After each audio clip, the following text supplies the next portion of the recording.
Dá um resumo pra gente do que aconteceu com a Apvida. Por que ela caiu Vamos lá, tanto? esse tempo é complexo, né? Eu dividiria aqui em quatro partes, né? Como você falou, ela era queridinha.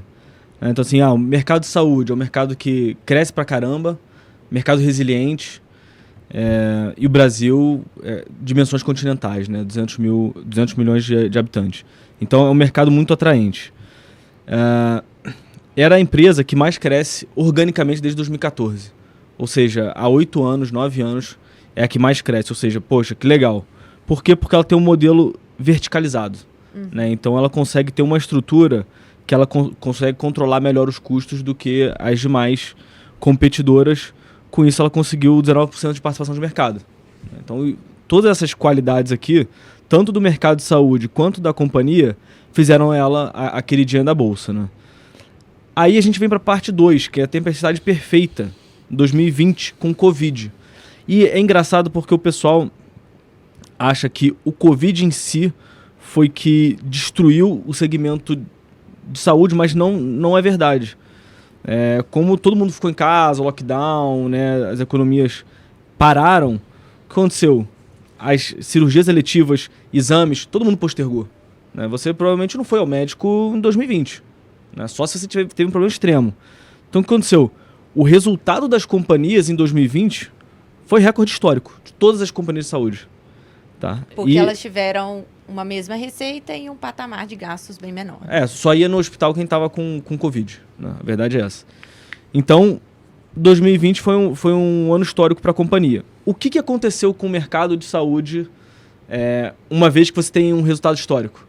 Você começa a querer ganhar mercado. Aí você fala assim, tô com uma margem boa, vou sacrificar um pouco da minha margem aqui para ganhar mais mercado, roubar beneficiário do meu competidor e assim por diante. Vou promocionar mais, vou vir mais agressivo comercialmente, etc. Aliado a isso, como o resultado das companhias veio muito bom em 2020, a ANS, que regula, né, o segmento de saúde, ela reajustou o plano de saúde dos clientes beneficiários individuais em -8%. Ou seja, você já estava com uma inflação ali de 4%, 5%, você teve um reajuste de -8%. As empresas tiveram que, num ambiente de competição maior, com margem já mais exprimida, elas começaram a reajustar -8% os planos de saúde. Isso espremeu bastante já o resultado das companhias como um todo ali em 2021 para 2022. O que acontece a partir disso aqui? O início do fim da pandemia. Né? Quando a gente começa a ver o fim da pandemia, o pessoal, quem não foi fazer exame, voltou a fazer exame. Quem tinha cirurgia eletiva para fazer, voltou a fazer. E o pessoal começou a ficar mais preocupado. Isso também é um movimento muito interessante. O pessoal começou a ficar mais preocupado com a saúde. Eu comecei, né? com certeza. Se você ia 2 vezes ao ano no médico, você começou a ir 3, 4. Né? Começou a fazer mais exercício. Esse tipo de movimento que acontece tem uma ida maior ao hospital, ida maior às clínicas deles. Ou seja, uma sinistralidade maior. Né? E aqui no segmento de saúde, sinistralidade é a chave, né? É o ponto chave da questão. Só para explicar, o que é um sinistro, né? Quem lida com seguro de carro aí sabe, né? Você foi lá, você tem seu carro, tem seguro, você bateu o carro. O que você precisa fazer? Abrir um sinistro.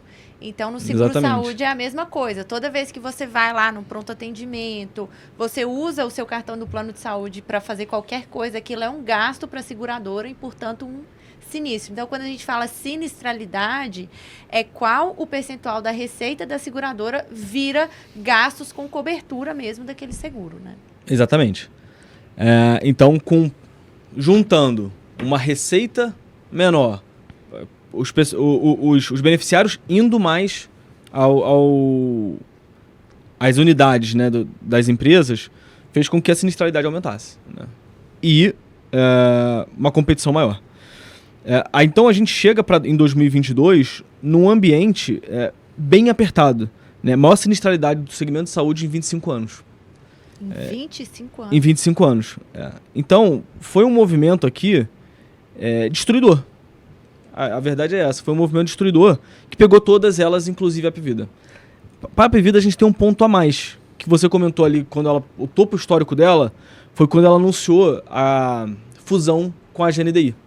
Né? Então, assim, um movimento que era muito esperado pelo mercado, juntar a Apvida ali no Norte e Nordeste e a GNDI no Sul-Sudeste, vira uma empresa nacional com 19% de participação de mercado e com muita sinergia a capturar. E sinergia é uma palavra muito sensível, né? vendedora. O que é sinergia? Sim. Né? Em tese é você fazer mais com menos. Mas você consegue fazer isso? Isso é uma discussão que a gente pode ficar um podcast inteiro falando. Né? E normalmente, quando tem a palavra sinergia, o mercado compra essa ideia e o Rui já tá rindo porque sabe que não acontece. Não, acontece algumas vezes, mas muito menos do que aparece em apresentações de PowerPoint, né? Então... Mas aí voltando aqui, né? Então sinergia é uma palavra muito difícil que eu sou muito cético. Né? E o mercado normalmente compra.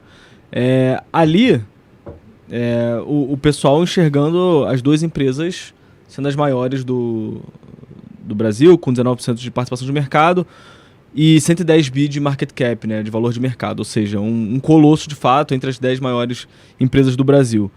Mas a verdade é que tudo isso que eu comentei para 2022 continua acontecendo, né? Então, as pessoas continuam indo de 20% a 30% a mais fazer exame, cirurgia, pronto-socorro, enfim. 20% a 30% a mais do que o pré-pandemia. As empresas não estão conseguindo repassar preço. Olha a crise que a gente está tendo, né? Você chega assim para o seu beneficiário, né? Olha, vou aumentar em 30% o plano de saúde. A pessoa não aguenta. Né? Então ficou um cenário muito difícil que o sinistro, né? A sinistralidade ficou alta. Saiu o resultado da Sul América essa semana, 92% de sinistralidade. Isso é inviável para a companhia. Inviável. Então, voltando aqui para a Apvida, ela começou a cair, justamente como todas as outras do mercado, por conta dessa dificuldade de repassar preço, dificuldade de crescer organicamente e capturar as famosas sinergias. E isso destruiu o resultado dela. Destruiu o resultado dela. Ela queimou uma enormidade de caixa no terceiro e no quarto trimestre. E aí, agora no quarto trimestre, né, que saiu o resultado, saiu início do mês, o mercado começou a questionar uma outra coisa. Solvência. Essa empresa é solvente? Essa empresa para de pé? Essa é a grande dúvida. Solvência. É isso, a empresa para de pé. É isso. Ou seja, ela tem ativos, caixa, recebíveis suficientes para pagar as dívidas, né? Então... É isso. Quando você começa a questionar isso, o papel derreteu. Né? Então, o papel chegou a valer 14 bilhões. De 110 bilhões para 14 em um ano e meio, vai. Com essa preocupação, aí, obviamente, né, o mercado sempre exagera também. Né? O mercado, ele costuma exagerar sempre para os dois lados. E como ela era queridinha, que a gente falou lá atrás, ela sofreu bastante. Então, estava em grande parte das carteiras dos maiores fundos de ação. Todos saíram vendendo, o papel caiu 40% no mês, assim. No dia do resultado caiu 25%. Isso é um fator técnico impressionante das queridinhas, porque na hora do vamos ver, quando vem os caras torrando e cortando na carne, elas vêm, todo mundo vende junto e daí vira caos, né? Mas aí entra naquela questão do comportamental, né? Sim. É melhor errar com todo mundo junto, né? Então, É verdade. E quando um fundo vende, não é assim uma pessoa física que está vendendo uma posição de 10 mil reais, de 50 mil reais. São milhões de ações. Não, né? é 20% assim, do float trocando de mão num dia. É muita coisa, né? Não. Float é as ações em circulação, né? É isso aí. Então, assim, acho que foi um cenário de estresse, o mercado em dúvida se ela sobreviveria ou não. E aí ela veio recentemente, nessa semana, na verdade, com duas boas notícias, o que tem feito o papel recuperar bem, subir mais de 40% desde as mínimas, né? Que é uma oferta, né? Então, ou seja, botar dinheiro, capitalizar a companhia novamente para reduzir o endividamento, né? Acho que esse é um ponto muito importante. E a família controladora vai botar dinheiro, 360 milhões. Então, de alguma forma, você vai reduzir o endividamento a partir disso aqui.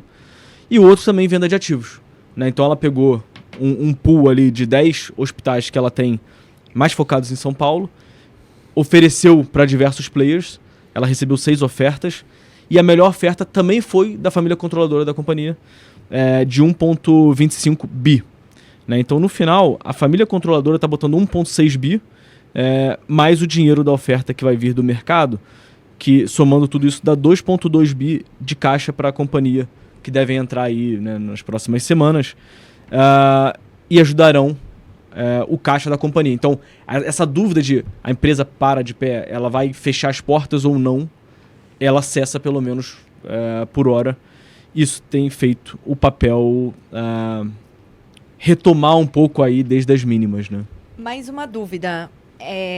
Você disse que é suficiente para parar a dúvida da solvência, né? Uhum. Então, quer dizer, é muito provável que a empresa sobreviva. Mas você acha que tudo isso que foi feito nesses últimos dias é suficiente para a empresa voltar a ser um caso de sucesso, voltar a ser uma posição importante dos fundos, assim, gerar caixa, né? Ser uma quality, né? Voltar a ser considerada uma empresa de qualidade? Foi um ótimo ponto, porque aí eu volto àquela questão que a gente estava falando com o Matheus. O feito é melhor que o perfeito, entendeu? Então, acho que o primeiro ponto. Eu vi muita gente questionando, não, mas o controlador tinha que ter botado mais dinheiro, a oferta tinha que ser maior. Mas se ela fosse maior, tinha que passar em assembleia, demora mais. Se topa, demora mais e o mercado batendo na ação. Então, assim, eu acho que foi feito do jeito que deu, do que dava para fazer. Agora, se ela vai virar quality ou não, eu acho que ainda tem um caminho longo para percorrer. Né? Acho que hoje o mercado enxerga ela, valendo 20 bi, como uma empresa em turnaround, né? Uma empresa que ela precisa... como é que a gente pode falar turnaround em português? Se reinventar, né? Ela se reajustar para poder, um dia... Eu diria que assim, ela precisa primeiro fazer o primeiro gol, segundo, terceiro, para depois a gente pensar no quarto gol que ela virar quality, sabe? Gostei da analogia. E enquanto ela vai fazendo o primeiro, segundo, terceiro gol, eu acho que o papel vai valorizando. Então, assim, se ela um dia virar quality, ela tem potencial de valorizar N vezes. Mas ela nem precisaria para valorizar a partir do patamar que está hoje, né? Então... Tendo o papel na carteira, você que estava trabalhando com posição em Apvida, tomada de decisão nesse momento foi de manter o papel, mas olhando para quê? O que estava na sua cabeça quando você tomou a decisão? O que você estava olhando? Boa. Assim, a gente tem uma posição no papel, uma posição pequena, tá? É a menor posição da nossa carteira. E o que a gente está olhando? Primeiro que quando vem a manada, e o que o Rui falou, né, todo mundo vende de uma vez, aí eu acho que a melhor coisa é não fazer nada. Né, e está se provando verdadeiro, né, porque o papel está recuperando das mínimas ali. Agora, a nossa decisão de manter a partir de hoje é que a gente enxerga, pelo menos conversando com muitos entes do mercado e com a companhia, algum início de recuperação. Então, o que você perguntou de caixa, ela gerou caixa em janeiro e gerou caixa em fevereiro. Né? Março a gente ainda não tem opinião, a gente não tem ideia porque março ainda não fechou. Mas já dá para ver uma geração de caixa, ou seja, aquela queima de caixa absurda do quarto trimestre parece que cessou. O crescimento orgânico, que era uma dúvida do mercado, já está também acontecendo. Era da forma como a gente queria? Não. Mas feito é o melhor que perfeito. Né? Então, lentamente, algumas dúvidas que a gente levantava e questionava estão sendo equacionadas. E aí, quando a gente bota parâmetros bem conservadores no nosso modelo, a gente chega a um patamar de R$4 por papel. Tá? Isso sendo bem conservador. Se a gente for... E hoje ele está... Ele está abaixo de 3. Tá. Né? Então teria mais de 30% de upside, 35% de upside. Agora, se a gente botar parâmetros pré-pandemia, aí o upside é bem maior. Mas eu não quero... Como eu falei, não quero fazer o segundo gol antes do primeiro. Vamos aqui aos poucos, olhando o que a gente tem na mão, né, sem tentar projetar que ela vai ter uma sinistralidade melhor do que a pré-pandemia. Porque hoje, vamos dizer assim, a neblina tá grande, fica difícil ver. Né? Então vamos aos pouquinhos aqui tateando. Então se você tiver uma posição pequena, acho que faz sentido, sabe? Mirando esses R$4, pelo menos nesse primeiro momento aqui.